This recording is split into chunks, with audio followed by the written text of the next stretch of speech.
Oui. Donc, j'étais une excellente source pour elle pour écrire un article qui se tient debout.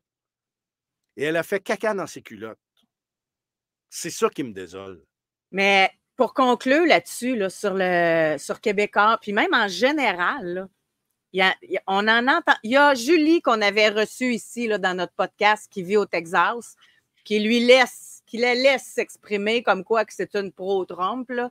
Mais dans le journal, là, il n'y en a pas. Tu sais, dans le reportage, là, les élections qui Nathalie s'en viennent. Grabli. Il y a juste Nathalie Grabli. Oui, elle, comme journaliste, et Stéphane Bureau. Ça, c'en est deux qui se tiennent debout et qui n'ont pas peur de s'exprimer. Mais dans un reportage concernant les Québécois en Floride et les élections, à moins que je n'aie manqué un article, j'en ai pas vu. J'en ai pas vu des pro-Trump. Fait que je comprends pas le biais.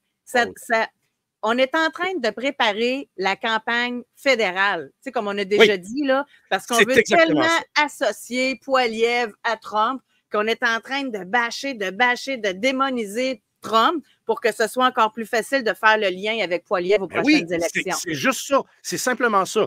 Puis, en plus, on voit des sondages, puis elle en parle aussi dans son article.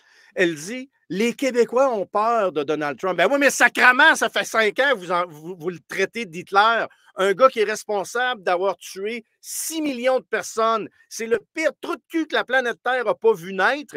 Vous dites que Trump est de même. Y a-tu quelqu'un avec la moitié d'un cerveau qui va vouloir l'avoir comme président? S'il pense que Trump est Hitler, je serais le premier à ne pas vouloir le voir là, mais moi, je ne les crois pas. Hein? Il y en a qui les croient, il y en a beaucoup qui les croient. On le voit, on le sait, ils les croient. Quand tu leur demandes pourquoi, comment ça, sur quoi ils se basent, ben, ils l'ont dit dans le journal. C'est tout ce qu'ils peuvent nous dire parce qu'il était là pendant 4 ans et il n'a pas été un dictateur. D'ailleurs, la crise de phrase dictateur, je m'excuse, je m'emporte, mais je suis tellement écœuré parce que même à la Maison-Blanche, ils l'ont vu live, ils l'ont regardé à nouveau enregistré. Et ce que Trump dit, c'est non, je ne serai pas un dictateur. Oh, peut-être la première journée. Peut-être la première journée pour fermer la frontière puis recommencer à la production de pétrole. C'est tout. Et là, il le spin.